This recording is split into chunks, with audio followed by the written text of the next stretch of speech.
Hello again and welcome to the Scoring from the 50 podcast. It is September 7th, 2023, and we are just a few days from week 2 of the college football season. I'm here to preview every single good game of the week. And I'm feeling a lot better than I was on Tuesday. Hopefully I sound a lot better. I know I sounded terrible on that podcast. I edited it and had to listen to it. It was terrible. I had to keep cutting out my sniffles. But anyways, to start off the week, we have Illinois and Kansas on Friday at 6:30 p.m. What are the keys to win this game? Jalen Daniels will be huge. Is he 100%? He's coming off a back injury. He missed the last game against Missouri State. How good can the preseason Big 12 Player of the Year be? I think he's really good. One of the best quarterbacks in the Big 12. Can he step up and take a next step and be a really good college football player? Maybe not the best in the conference, but the best in the country. He's definitely capable of it. We will see later in the season. How good can their defense be? Their defense is what kept them from upsetting TCU last year. Kind of gave up a ton of points, especially late in the game. Can their defense take that next step and be a better overall unit than they were last year? Questions for Illinois. Can they replace their top-end talent from last year? They lost top 5 pick Devin Witherspoon and the standout running back Chase Brown. Do they have the talent to replace those guys? That's a huge question for Illinois. They were really good last year. They got to be ranked at some point. They fell down later in the season. Almost beat my Michigan Wolverines. Came within, 30 seconds of it. They were winning, but we had to kick a game-winning field goal. Jake Moody kept our playoff hopes alive. But Illinois was a good team last year because of Devin Witherspoon. Because of Chase Brown. Can they replace those guys? I don't really think they can. My pick is the Jayhawks. I have them winning 28-17. I really expect a step back from Illinois this year, and Jalen Daniels is just a really good quarterback. I think he's too talented to let them lose, especially because they have some weapons on the edge. They have a decent O-line. I think that offense is too good for Illinois to stop, especially without a Devin Witherspoon. And they're not going to be able to really do anything on offense. They have a new quarterback.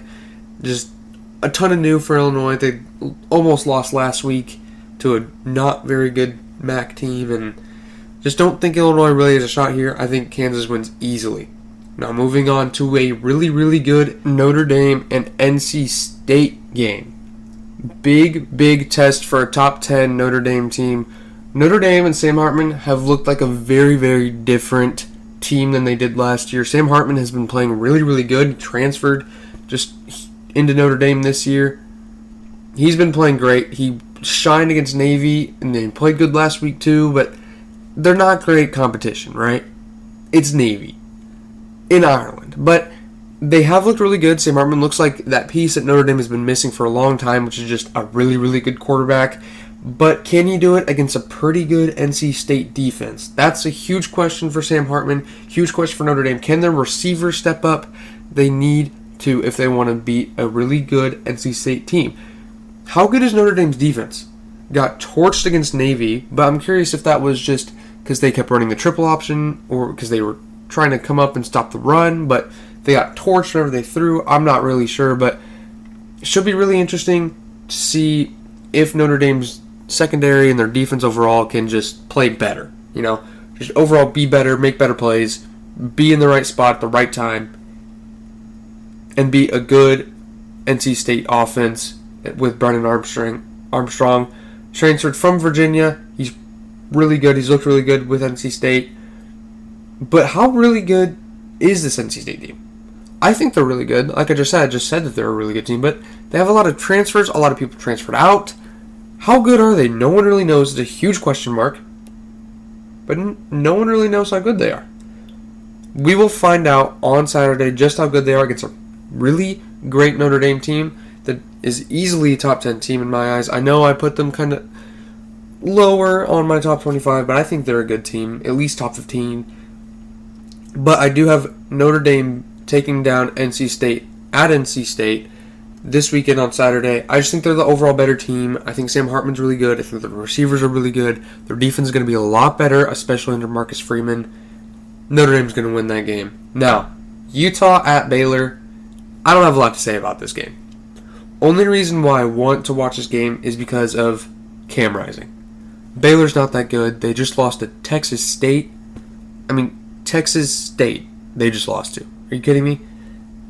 You need to be better, right? Utah's a good team, top 15 team, number 12 in the country. They will be traveling to Baylor. I don't see a way Baylor wins this game at all, but I really just want to see how the offense and the whole team responds to Cam Rising being back.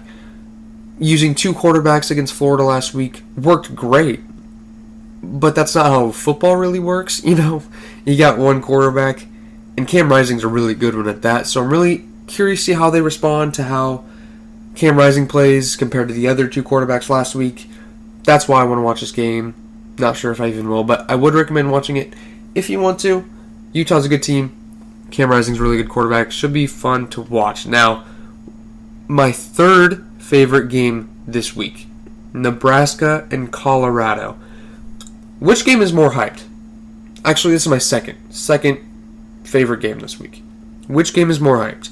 This game or Texas-Alabama? Think about that. I really feel like I've seen a lot more people talking about this game than the Texas and Alabama game. 2 versus 3, I think Alabama is. Or not 2, sorry, 11 versus 3 Alabama team. How do you get more hype than that? Yeah, I see more people talking about this Colorado-Nebraska game. And in my eyes, it's like, okay, cool, Colorado, you won a game. Great job. You tied your season record from last year. You won a game. Woohoo! That's great for you guys, but go do it again.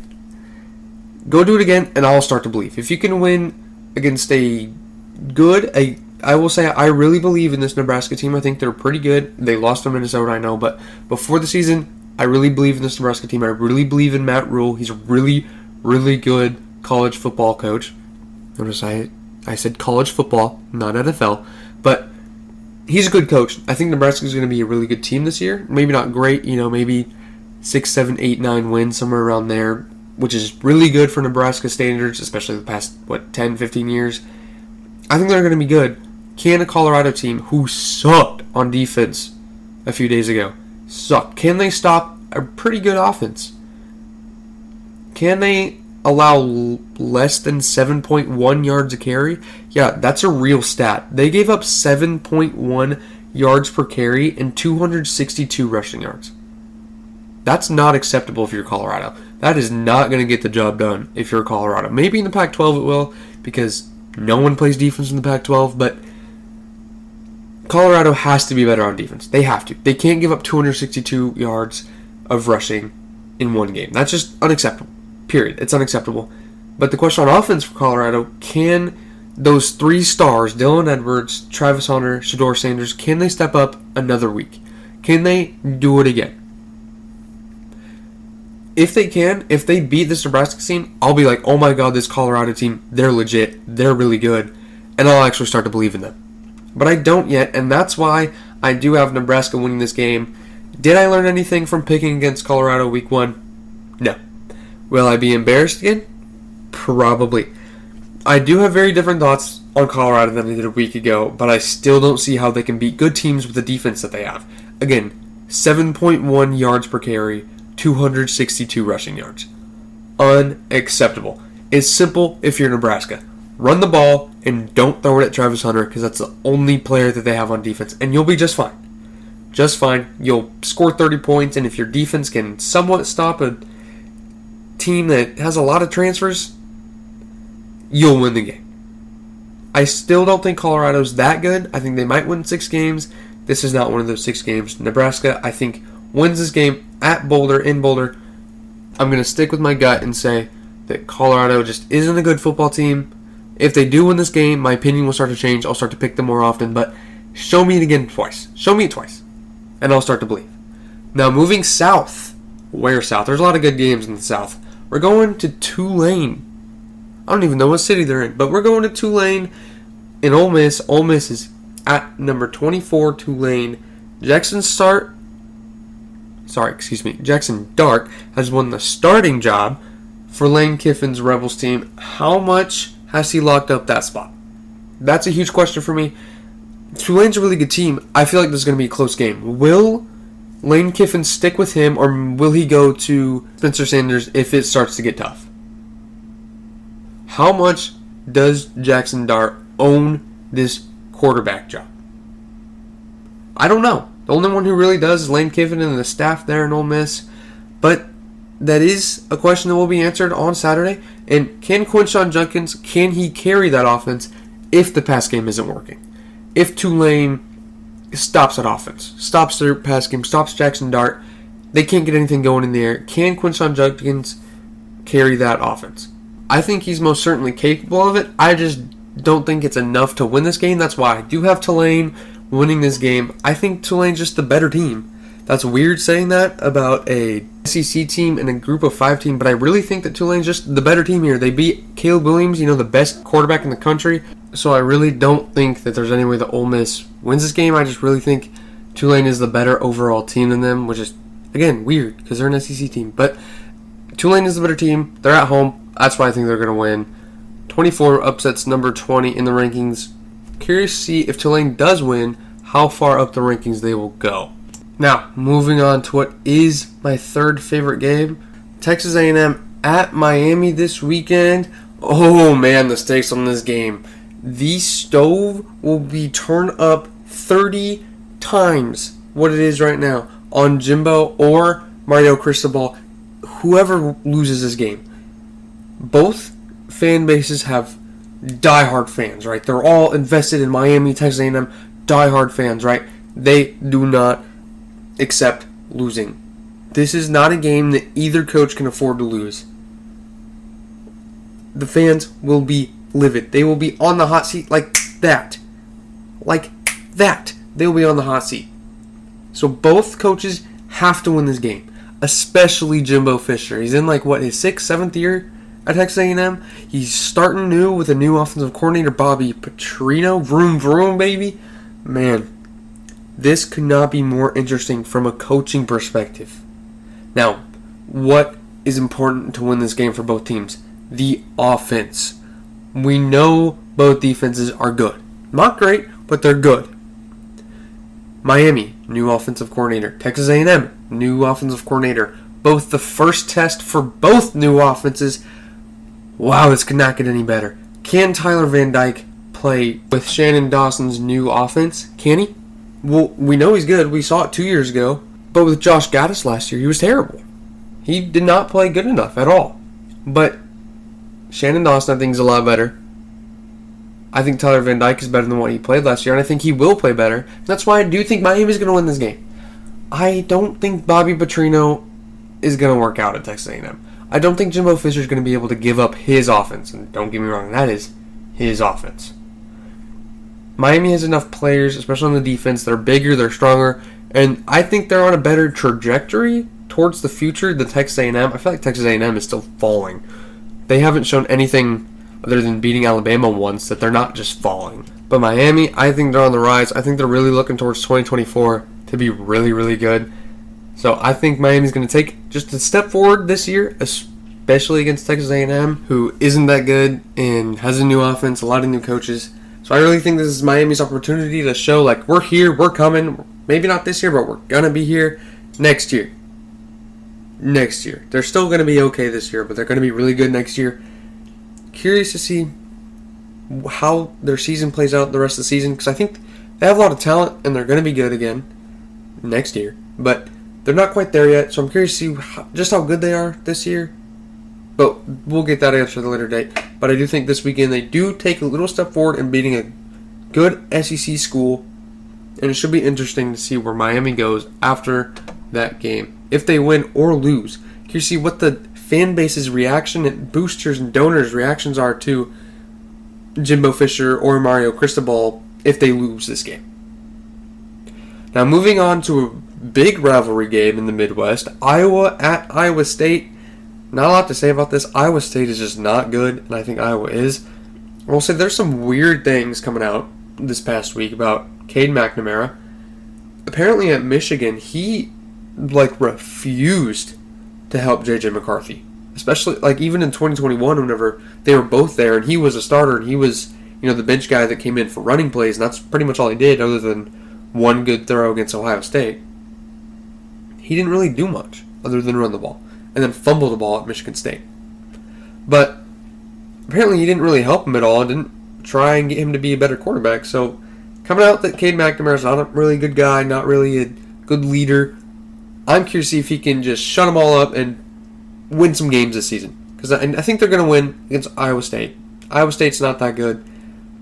But I kind of want him to just silence those critters. Because I love Michigan and I love J.J. McCarthy a lot more than I like Cade McNamara. But I want to see him succeed. He won us our first Big Ten championship in however long. I want to see him succeed.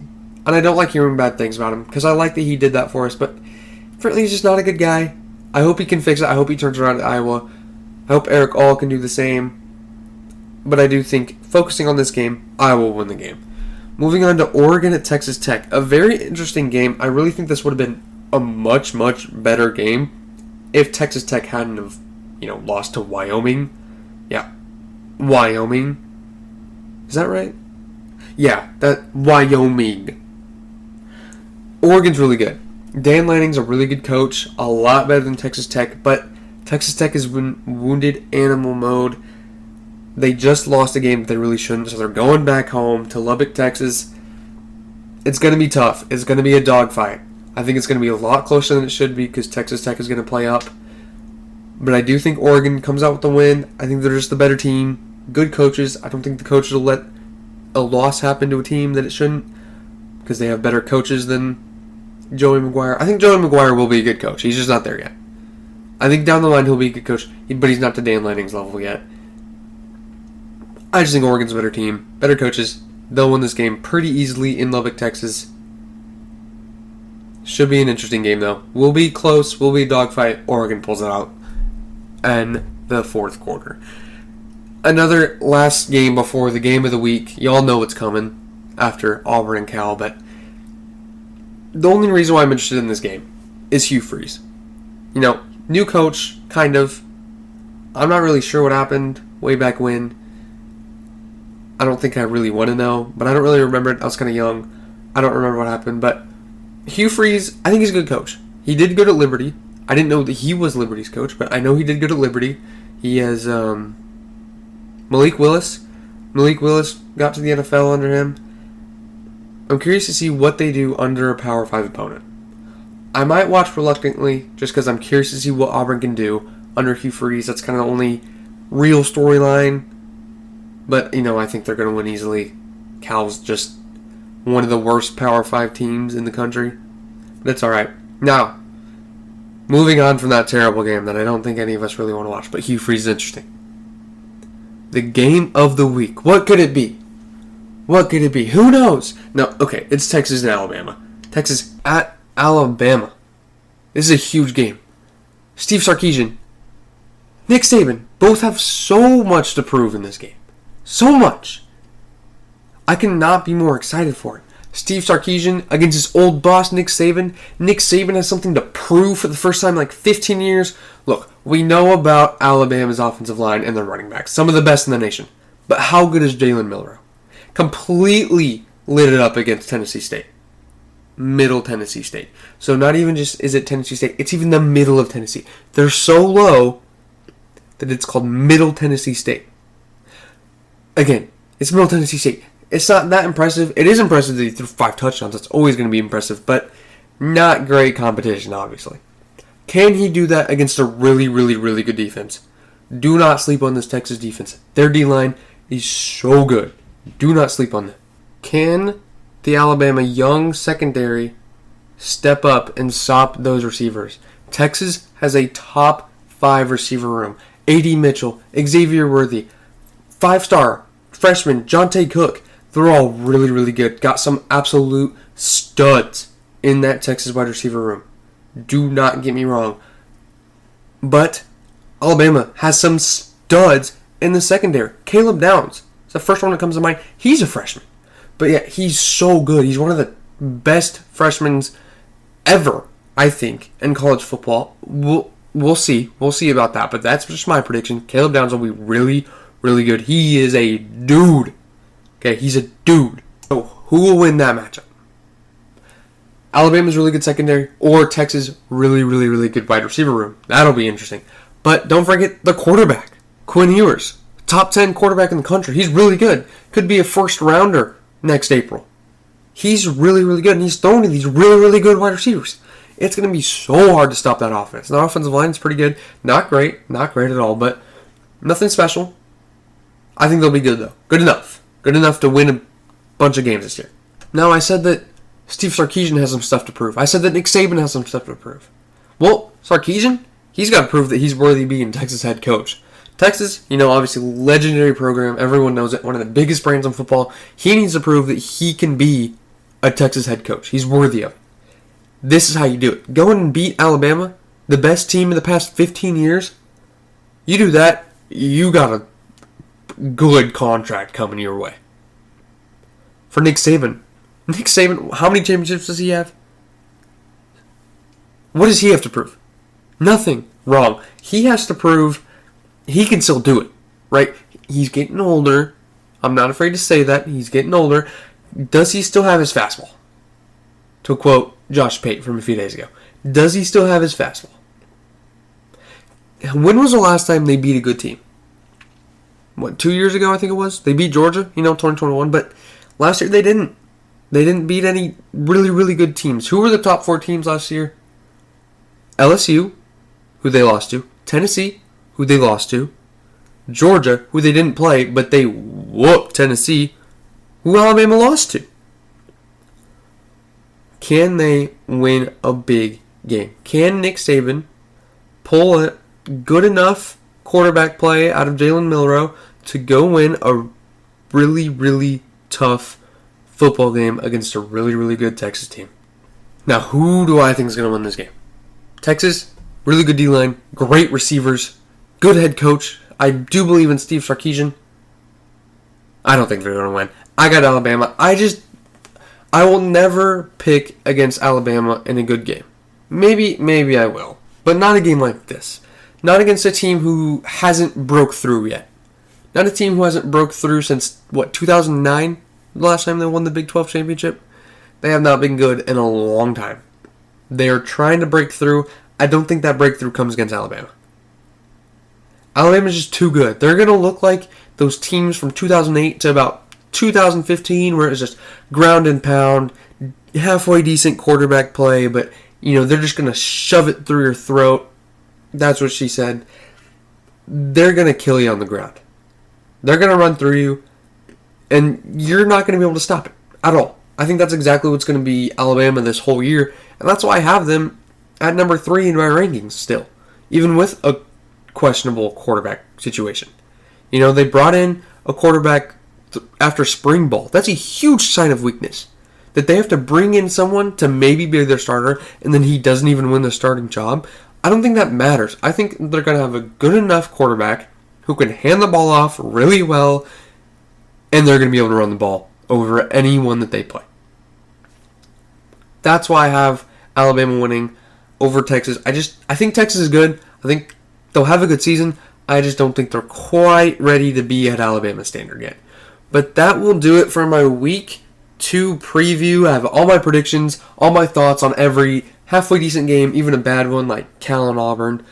But thank you guys so much for listening. Again, it means so much to me. I cannot wait for this weekend. It's going to be a great weekend of college football. And I will see you guys again on Tuesday to talk about the games that have happened this weekend. And then again next Thursday to preview Week 3. Thank you guys so much for watching. I will see you then.